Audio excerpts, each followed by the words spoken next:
सभी को good morning. देखिए, पिछली कक्षा तक हमने पद परिचय के बिंदु के रूप में एक तो संज्ञा के बारे में हमने पढ़ा। संज्ञा शब्द का पद परिचय किस प्रकार से किया जाता है। इसके बाद में हमने पढ़ा सर्वनाम के बारे में कि सर्वनाम शब्द का पद परिचय किस प्रकार से किया जाता है। इसके बाद में फिर हमने क्रियापद का पद परिचय किस प्रकार से किया जाता है, इसके बारे में हमने पढ़ा।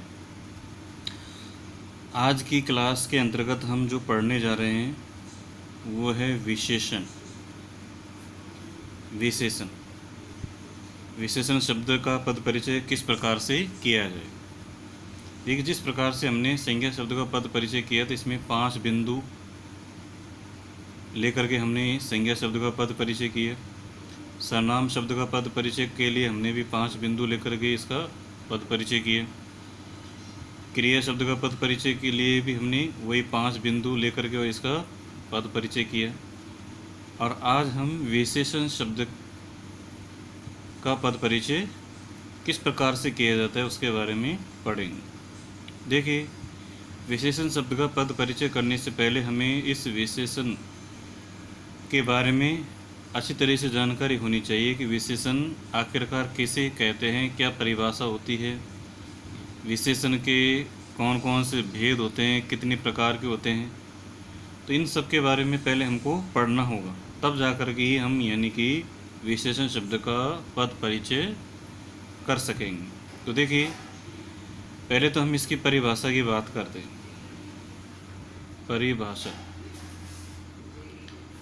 परिभाषा होती है कि जो शब्द संज्ञा या सर्वनाम की विशेषता बतलाता है। किसकी? संज्ञा या सर्वनाम की। कि जो शब्द संज्ञा या सर्वनाम की विशेषता बतलाता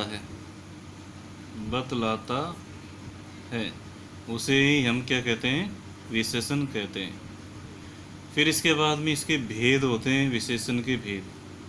विशेषण के मुख्य रूप से 4 भेद होते हैं। कितने भेद होते हैं? 4। पहला होता है गुणवाचक विशेषण, दूसरा होता है संख्यावाचक विशेषण, तीसरा होता है परिमाणवाचक विशेषण, चौथा होता है संकेतवाचक, इसी को ही कहा जाता है सार्वनामिक विशेषण। तो मुख्य रूप से ये 4 भेद होते हैं। गुणवाचक विशेषण, एक होता है संख्यावाचक विशेषण, एक होता है परिमाणवाचक विशेषण और एक होता है संकेतवाचक विशेषण, जिसको यानी कि सार्वनामिक विशेषण भी कहा जाता है। यहाँ देखिए, यहाँ संख्यावाचक के यानी कि दो भेद होते हैं। यानी कि एक तो होता है निश्चित संख्यावाचक विशेषण और एक होता है अनिश्चित संख्यावाचक विशेषण। वैसे इस परिमाणवाचक के भी 2 भेद होते हैं। एक होता है निश्चित परिमाणवाचक और एक होता है अनिश्चित परिमाणवाचक विशेषण।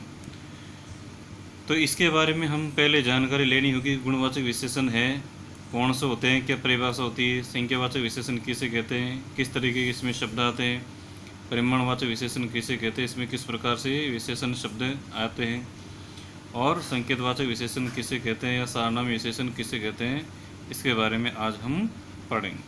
तो देखिए, ध्यान से देखें सभी।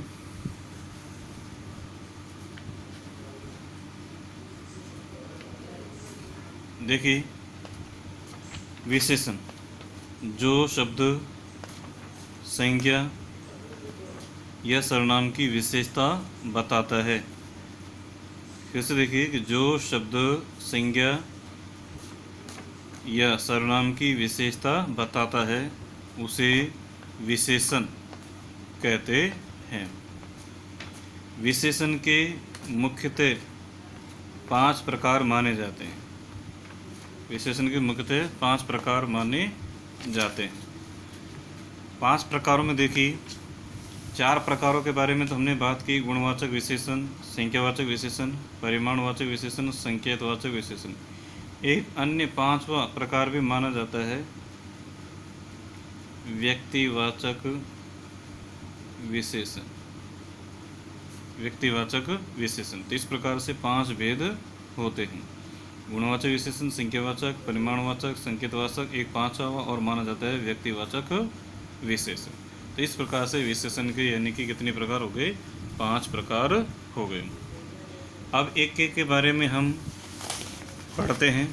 सबसे पहले हम पढ़ते हैं गुणवाचक विशेषण के बारे में।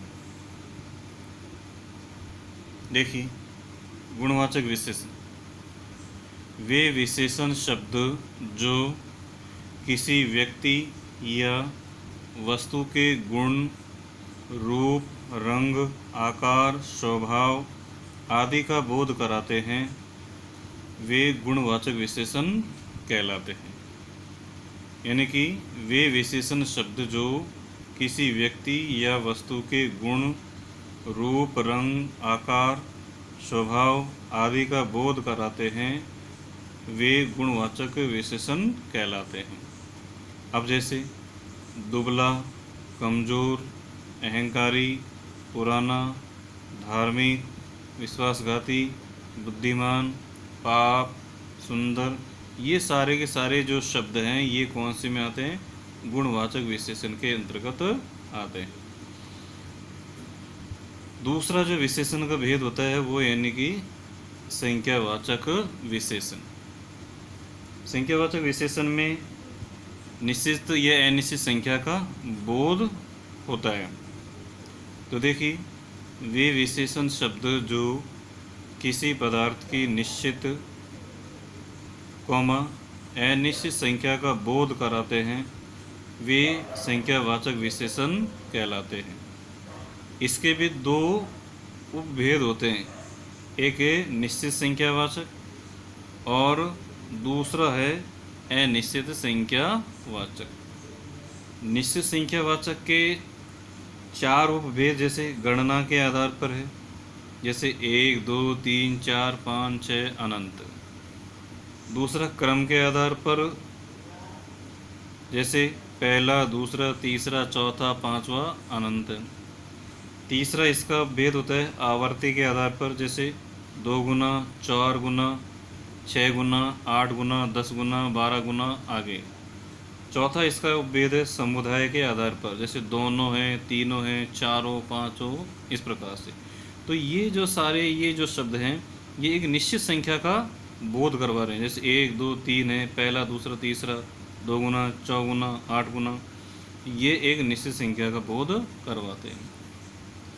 इसका एक फिर दूसरा संख्यावाचक का दूसरा भेद है अनिश्चित संख्यावाचक विशेषण, यानी कि जिसमें निश्चित संख्या का यानी कि बोध नहीं होता है, या वे विशेषण शब्द जो किसी पदार्थ की निश्चित संख्या का बोध न कराकर अपितु अनिश्चित संख्या का बोध कराते हैं, उन्हें अनिश्चित संख्यावाचक विशेषण कहते हैं। जैसे कुछ, सब, बहुत, थोड़े, कई आदि। तो ये जो सारे जो ये शब्द हैं ये किसके अंतर्गत आते हैं? अनिश्चित संख्यावाचक विशेषण के अंतर्गत आते हैं। तीसरा इसका एक भेद होता है परिमाणवाचक विशेषण। क्या परिभाषा होती है? वे विशेषण शब्द जो किसी पदार्थ की निश्चित या अनिश्चित मात्रा, नाप, तोल, परिमाण आदि का बोध कराते हैं, परिमाणवाचक विशेषण कहते हैं। इसे देखिए कि वे विशेषण शब्द जो किसी पदार्थ की निश्चित या अनिश्चित मात्रा, नाप, तोल, परिमाण आदि का बोध कराते हैं, परिमाणवाचक विशेषण कहते हैं। इसके भी 2 उपभेद होते हैं। तो इसके भी दो उपभेद होते हैं, कौन कौन से हैं? जिस प्रकार से हमने संख्यावाचक विशेषण के दो उपभेद किए, एक निश्चित संख्यावाचक और एक है निश्चित संख्यावाचक, वैसे यहाँ परिमाणवाचक के भी दो उपभेद है, एक है निश्चित परिमाणवाचक। इसमें किस तरीके से शब्द आते हैं, जैसे 2 मीटर, 5 किलो, 7 लीटर आदि। तो ये निश्चित परिमाणवाचक, इन निश्चित मात्रा का मालूम चल रहा है, यानी कि 2 मीटर कपड़ा है, 5 किलो चीनी है, 7 लीटर तेल है। एक निश्चित परिमाण का मालूम चल रहा है, जिसके कारण इन शब्दों में यानी कि कौन सा विशेषण है, निश्चित परिमाणवाचक विशेषण। इसी का फिर एक दूसरा उपभेद होता है अनिश्चित परिमाणवाचक विशेषण, जिससे हमें यानी कि निश्चित माप तोल का हमें यानी कि मालूम नहीं चल पाता है, तो उसे हम अनिश्चित परिमाणवाचक विशेषण कहते हैं। देखिए, जैसे थोड़ा, बहुत, कम, ज़्यादा, जरा सा आदि। तो ये जो शब्द है थोड़ा, बहुत, कम, ज़्यादा, जरा सा आदि, ये अनिश्चित परिमाणवाचक विशेषण के शब्द हैं। चौथा इसका प्रकार आता है संकेतवाचक विशेषण।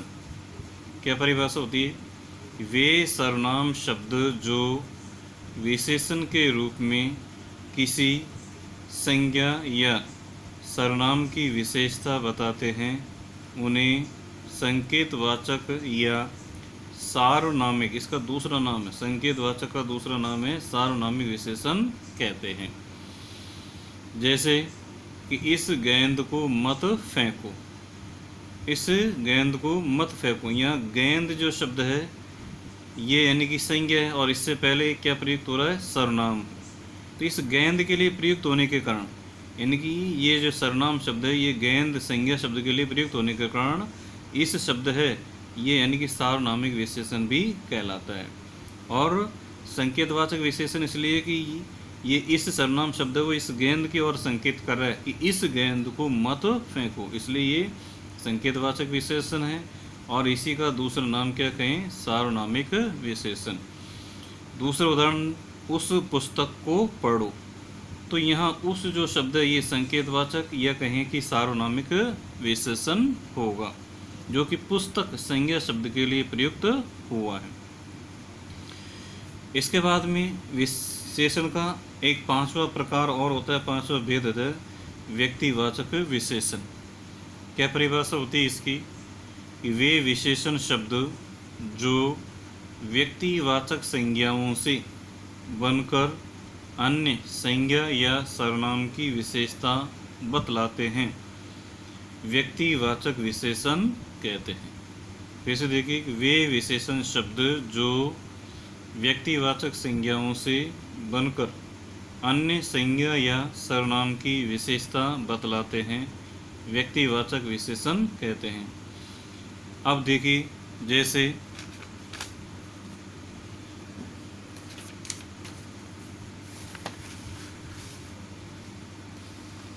जैसे ये शब्द है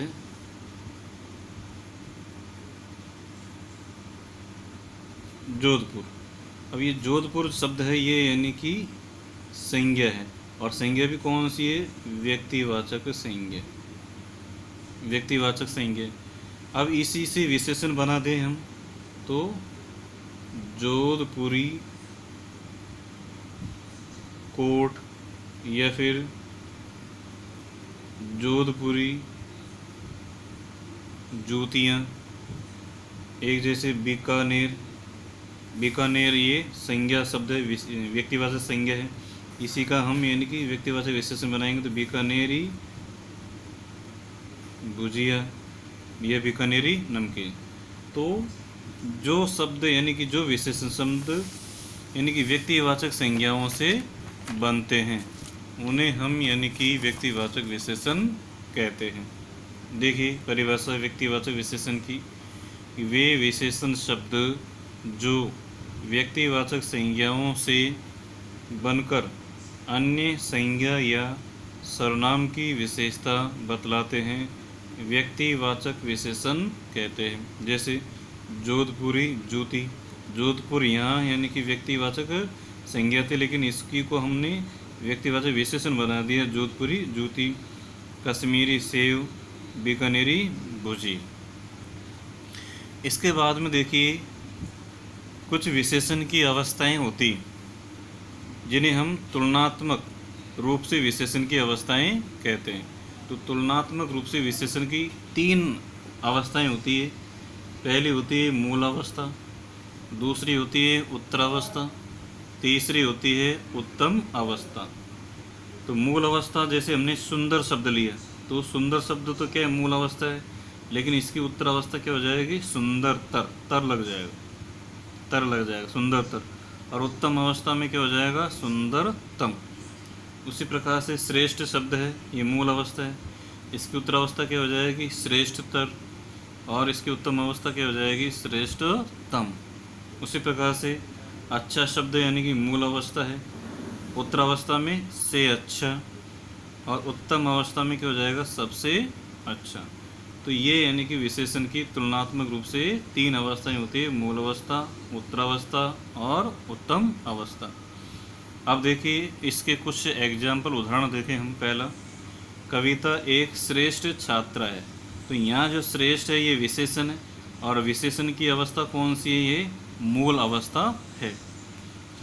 फिर दूसरा उदाहरण देखिए, कविता एक श्रेष्ठतर छात्रा है। तो श्रेष्ठतर छात्रा यानी कि इसमें कौन सी अवस्था है, इसमें यानी कि उत्तरावस्था है। या फिर हम ये भी कह सकते हैं कि कविता रवीना से श्रेष्ठ छात्रा है। देखिए जब किसी एक के बारे में यानी कि विशेषता बताई जाती है, किसी एक के गुण और अवगुण के बारे में बताया जाता है, वो तो यानी कि मूल अवस्था होती है। जहाँ 2 के बीच में तुलना की जाती है, जहाँ 2 के बीच में तुलना की जाती है वहाँ उत्तरावस्था होती है। और जहाँ अनेक में से किसी एक को अच्छा या बुरा बताया जाता है वहाँ उत्तमावस्था होती है। तो कविता एक श्रेष्ठ छात्रा है, तो एक की विशेषता बताई जा रही है, इसलिए ये मूल अवस्था कहलाएगी। फिर दूसरा, कविता एक श्रेष्ठतर छात्रा है, या फिर इसको दूसरे तरीके से भी लिख सकते हैं हम, कविता रवीना से श्रेष्ठ छात्रा है। तो यहाँ कविता और रवीना दोनों के बीच में तुलना की जा रही है, 2 के बीच में तुलना की जा रही है, इसलिए कौन सी अवस्था होगी, उत्तरावस्था होगी। एक तीसरा उदाहरण है, कविता एक श्रेष्ठतम छात्रा है। श्रेष्ठतम, तम लग गया यानी कि उत्तम अवस्था। या फिर इसको इस प्रकार से भी लिख सकते हैं कि कविता कौमा लीना तथा चंचल से श्रेष्ठ छात्रा है। यानी कि जो कविता है वो किस किस से श्रेष्ठ है, लीना तथा चंचल से श्रेष्ठ है, यानी तीनों में श्रेष्ठ कौन है, कविता है। इसलिए यहाँ विशेषण की कौन सी अवस्था होगी, उत्तम अवस्था होगी। अब नोट डाल करके एक बात और हमको लिखनी है, एक है प्रविशेषण। क्या होता है प्रविशेषण, और पूछा जाता है प्रविशेषण किसे कहते हैं, कि वे शब्द जो विशेषण की भी विशेषता बतलाते हैं उन्हें प्रविशेषण शब्द कहते हैं। जैसे देखिए, वे शब्द जो विशेषण की भी विशेषता, यानी कि वे शब्द जो विशेषण की भी विशेषता बताते हैं उन्हें प्रविशेषण कहते हैं। जैसे टीना बहुत सुंदर लड़की है, टीना बहुत सुंदर लड़की है। अब यहाँ लड़की कैसी है, सुंदर, ये सुंदर शब्द तो क्या हो गया, विशेषण हो गया। और इस सुंदर शब्द यानी विशेषण की भी विशेषता क्या बता रहा है, यानी कि बहुत बहुत सुंदर, यानी कि बहुत सुंदर लड़की। तो ये बहुत शब्द है, ये क्या हो गया, ये प्रविशेषण होगा। क्यों, क्योंकि ये इस सुंदर विशेषण शब्द की भी विशेषता बतला रहा है कि सुंदर लड़की है लेकिन बहुत सुंदर लड़की है, इसलिए सुंदर शब्द यहाँ विशेषण है। और लेकिन ये बहुत शब्द है, ये क्या कहलाएगा, ये प्रविशेषण कहलाएगा। अब देखिए, हमने विशेषण की परिभाषा, विशेषण के प्रकारों के बारे में, विशेषण की कौन कौन सी अवस्थाएं होती है, प्रविशेषण किसे कहते हैं, किस प्रकार से यानी कि प्रविशेषण को हमको छांटना होता है, इन सब के बारे में हमने अभी पढ़ा है। अब विशेषण शब्द का हम पद परिचय करके देखते हैं। देखिए, विशेषण शब्द का पद परिचय, इसके लिए हमने कौन कौन से बिंदु यानी कि हमको ध्यान रखने होते हैं, उसके लिए देखिए हमें विशेषण के लिए कौन कौन से बिंदु हमें ध्यान रखने होते हैं। पहला है विशेषण के प्रकार, ये विशेषण के प्रकार कौन से, गुणवाचक विशेषण है, संख्यावाचक विशेषण है, परिमाणवाचक विशेषण है, संकेतवाचक या सार्वनामिक विशेषण है, या फिर पांचवा है यानी कि व्यक्तिवाचक विशेषण। तो पहला बिंदु तो हमें ये बताना होगा कि विशेषण का प्रकार लिखना होगा। दूसरा, विशेषण का लिंग यानी कि पुल्लिंग है या स्त्रीलिंग, ये बताना पड़ता है। तीसरा, हमको विशेषण का वचन कि उसमें पुल्ल यानी कि एक वचन है या बहुवचन है। चौथे बिंदु के रूप में हमें विशेषण की अवस्था बतानी होती है कि मूल अवस्था है कि यह उत्तरावस्था है या उत्तम अवस्था है। और पांचवा बिंदु हमें बताना होता है क्रिया से संबंध। जैसे हमने उदाहरण लिया, नलिक्षा एक ईमानदार लड़की है। अब यहाँ ईमानदार के नीचे रेखांकित कर रखा है। अब हमको इस ईमानदार शब्द को पहचानना है कि विशेषण में से जो ईमानदार शब्द है ये कौन से में जाएगा, गुणवाचक में जाएगा, संख्यावाचक में जाएगा, परिमाण में जाएगा, व्यक्तिवाचक में जाएगा, या फिर संकेतवाचक में जाएगा। तो इस ईमानदार शब्द का पद परिचय करने के लिए हम पहले इसको यहाँ पर उतार लेंगे, ईमानदार शब्द।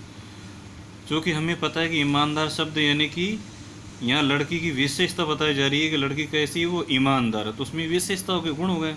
इसलिए यहाँ कौन सा पहला बिंदु विशेषण का प्रकार आ जाएगा, गुणवाचक विशेषण। फिर इसका हम दूसरा बिंदु इन विशेषण का लिंग लिखेंगे, तो ये यानी कि नलिक्षा क्या है, यहाँ स्त्रीलिंग शब्द, इसलिए हमने स्त्रीलिंग शब्द लिख दिया। फिर उसका वचन लेंगे हम, वचन कौन सा है, एक वचन है। फिर चौथा बिंदु होता है अवस्था का, तो अवस्था कौन सी है, मूल अवस्था। और पांचवा बिंदु है यानी कि कर्ता के गुण को प्रदर्शित किया है। किसके गुण को, कर्ता क्या है यहाँ, नलिक्षा, नलिक्षा के यानी कि गुण को प्रदर्शित किया है। नलिक्षा कैसी है, ईमानदार लड़की है। इस प्रकार से हमने ईमानदार शब्द का यानी कि पद परिचय किया। दूसरा देखिए उदाहरण ऐसे ही, राखी है अहंकारी स्वभाव की छात्रा है। तो यहाँ अहंकारी के नीचे रेखांकित कर रखा है, हमें इस अहंकारी शब्द का यानी कि पद परिचय बताना होगा। तो अहंकारी शब्द को हमने यहाँ उतार लिया। तो अहंकारी यानी कि स्वभाव की, कैसे स्वभाव की, अहंकारी स्वभाव की। तो इसलिए यहाँ कौन सा विशेषण हो गया, गुणवाचक विशेषण हुआ। फिर स्त्रीलिंग शब्द है, किसके लिए प्रयुक्त हो रहा है, राखी के लिए करता है स्त्रीलिंग, इसलिए स्त्रीलिंग शब्द है। वचन एक वचन, अवस्था कौन सी, मूल अवस्था, क्योंकि यहाँ एक के बारे में एक ही विशेषता बताई जा रही, इसलिए मूल अवस्था आएगी। और पांचवा बिंदु कर्ता के गुण को प्रदर्शित किया है। तीसरा उदाहरण देखें, इसमें कक्षा में छात्रों की संख्या चौगुनी हो गई है। यहाँ चौगुनी के नीचे यानी कि रेखांकित कर रखा है। तो चौगुनी शब्द का हम पद परिचय करेंगे। तो चौगुनी शब्द है यानी कि निश्चित संख्यावाचक, हमें निश्चित है कि कितनी हो गई है, 4 गुनी हो गई है। इसलिए यहाँ संख्यावाचक विशेषण, और वो भी कौन सा है, निश्चित संख्यावाचक विशेषण। ये विशेषण भी हमको लिखना होगा, केवल इतना नहीं कि निश्चित संख्यावाचक नहीं, निश्चित संख्यावाचक विशेषण। फिर कॉमा लगा दिया। दूसरा बिंदु लिखा हमने, पुल्लिंग शब्द है चौगुनी, तथा फिर वचन कौन सा, बहुवचन है। अवस्था कौन सी होगी, मूल अवस्था। और पांचवा बिंदु छात्रों की संख्या की विशेषता बताई गई है। इन छात्रों की संख्या की विशेषता बताई गई है। चौथा लेंगे हम यहाँ पर, महाराणा प्रताप एक बहुत पराक्रमी शासक थे। तो यहाँ यानी कि बहुत के नीचे दे रखा है। तो बहुत शब्द क्या है, बहुत को हमने यहाँ पर उतार लिया। अब बहुत शब्द यहाँ पर विशेषण है, क्यों, क्योंकि महाराणा प्रताप पराक्रमी, ये तो हो गया यानी कि विशेषण। पराक्रमी शब्द ये तो क्या है, विशेषण है। कैसा शासक है, पराक्रमी, विशेषता हो गई। लेकिन बहुत शब्द है ये यानी कि क्या हो गया, प्रविशेषण शब्द। इसलिए बहुत शब्द क्या है, प्रविशेषण। दूसरा बिंदु हमने लिखा, पुल्लिंग स्त्रीलिंग पुल्लिंग। वचन कौन सा है, इसमें बहुवचन है। और अवस्था कौन सी, मूल अवस्था। और पांचवा बिंदु की कर्ता के गुण को प्रदर्शित किए है। तो इस प्रकार से हमें यानी कि अगर कोई विशेषण शब्द अगर पद परिचय के लिए दिया हुआ होता है वाक्य में, तो हमें इस प्रकार से उस विशेषण शब्द का पद परिचय करना होता है। सबसे पहले हमें विशेषण के प्रकार बताना होता है, फिर उसका लिंग वचन तथा फिर अवस्था, और अंत में क्रिया से उसका संबंध बताना होता है। अब इसमें देखिए पद परिचय का अंतिम बिंदु है अव्यय, जिसे हम अविकारी शब्द भी कहते हैं। देखिए यहाँ पर वे के आगे क्या लगा हुआ है ए, और ए का अर्थ क्या होता है नहीं, और वे मानी खर्च, यानी कि खर्च नहीं होना।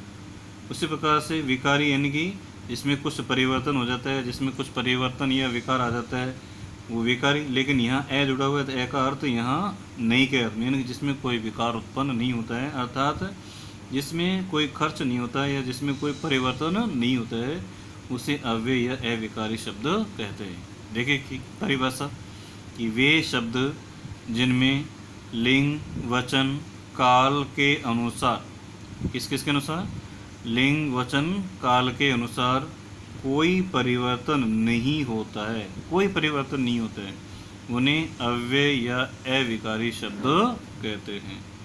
इसे देखिए कि वे शब्द जिनमें लिंग वचन काल के अनुसार कोई परिवर्तन नहीं होता है, उन्हें अव्यय या अविकारी शब्द कहते हैं। अब इसके भी अव्यय या अविकारी के भी भेद होते हैं, 4 प्रकार के भेद। अव्यय कितने प्रकार के होते हैं? 4 प्रकार के होते हैं। पहला है क्रिया विशेषण अव्यय, दूसरा है समुच्चय बोधक अव्यय, तीसरा है संबंध बोधक अव्यय, और चौथा होता है विस्मय आदि बोधक अव्यय या विस्मय बोधक अव्यय। तो अव्यय के भी 4 उपभेद हो गए, क्रिया विशेषण अव्यय, संबंध बोधक अव्यय, समुच्चय बोधक अव्यय, और चौथा है विस्मय आदि बोधक अव्यय। अब हम इन के एक एक के बारे में हम यहाँ पर पढ़ते हैं। देखिए क्रिया विशेषण अव्यय किसे कहते हैं? क्रिया विशेषण अव्यय जैसे नाम से ही स्पष्ट है, क्रिया के यानी विशेषण के आगे क्या लगा हुआ है, यानी कि क्रिया, कि जो शब्द यानी कि क्रिया की विशेषता बताते हैं, यानी कि जो शब्द क्रिया की विशेषता बताते हैं, क्रिया की विशेषता बताते हैं, उन्हें क्रिया विशेषण अव्यय कहते हैं। जैसे देखिए जो शब्द क्रिया की विशेषता बताते हैं उन्हें क्रिया विशेषण अव्यय कहते हैं।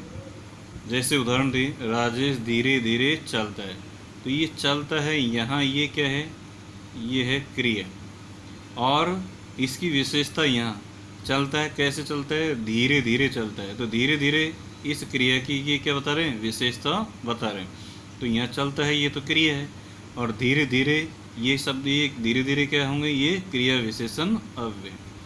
उसी प्रकार से दूसरा उदाहरण, राजेश छत के ऊपर बैठा है, तो बैठा है ये तो क्रिया शब्द हुआ, और इसी की विशेषता बताई जा रही है, यानी कि ऊपर बैठा है, तो ये क्या हो गया, क्रिया विशेषण अव्यय हो गए।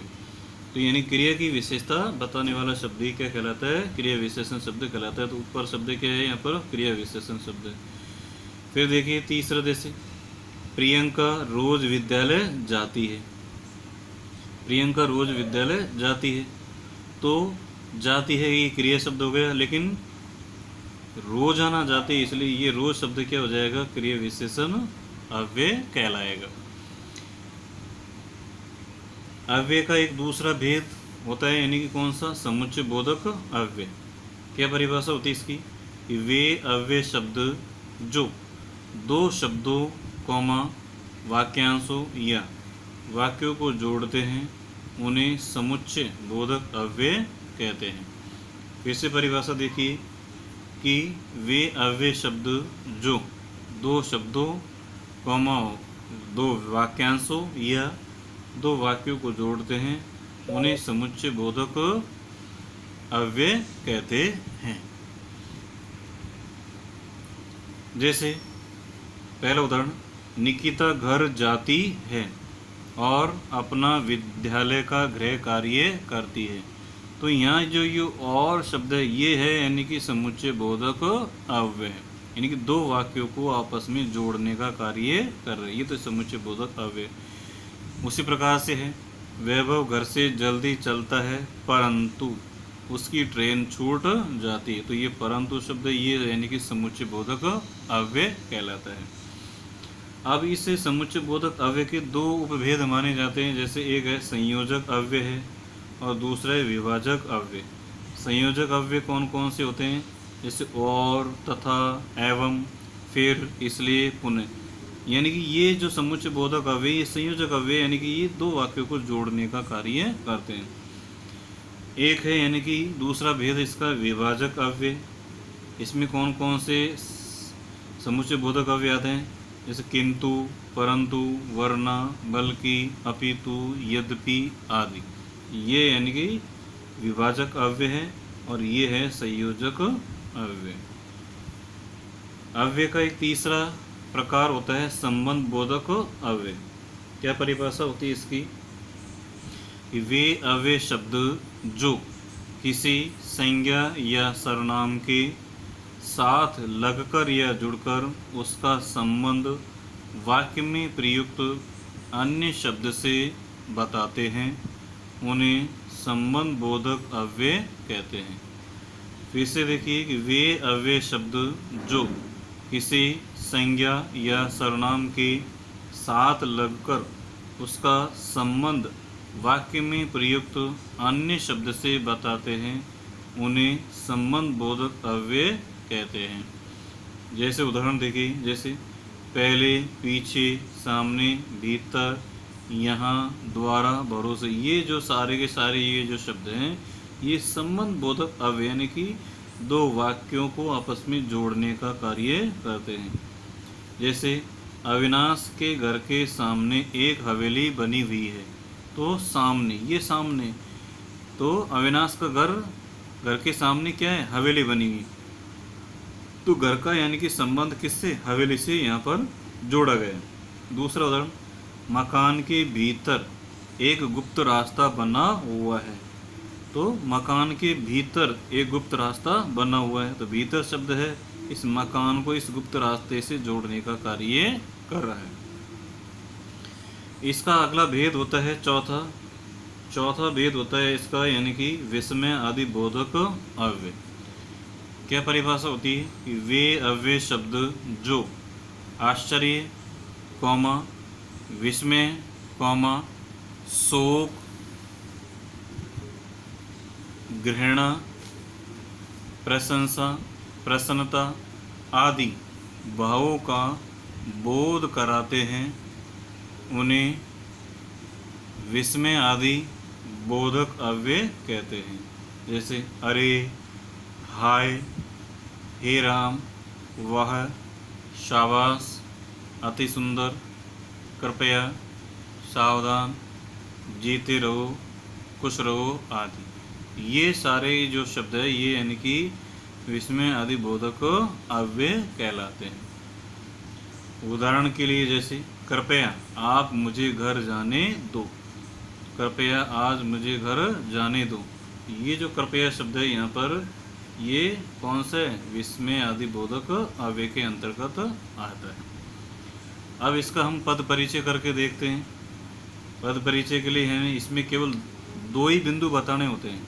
अव्यय शब्द का पद परिचय करने के लिए हमें केवल दो ही बिंदु बताने होते हैं। पहला बिंदु है अव्यय शब्द का प्रकार, उन चारों में से कौन सा है? क्रिया विशेषण अव्यय है, समुच्चय बोधक अव्यय है, या फिर संबंध बोधक अव्यय है, या चौथा है यानी कि विस्मय आदि बोधक अव्यय। और दूसरा हमको बताना होता है उसकी विशेषता या उसका संबंध। तो देखिए इसका भी पद परिचय आज हम करके देख लेते हैं।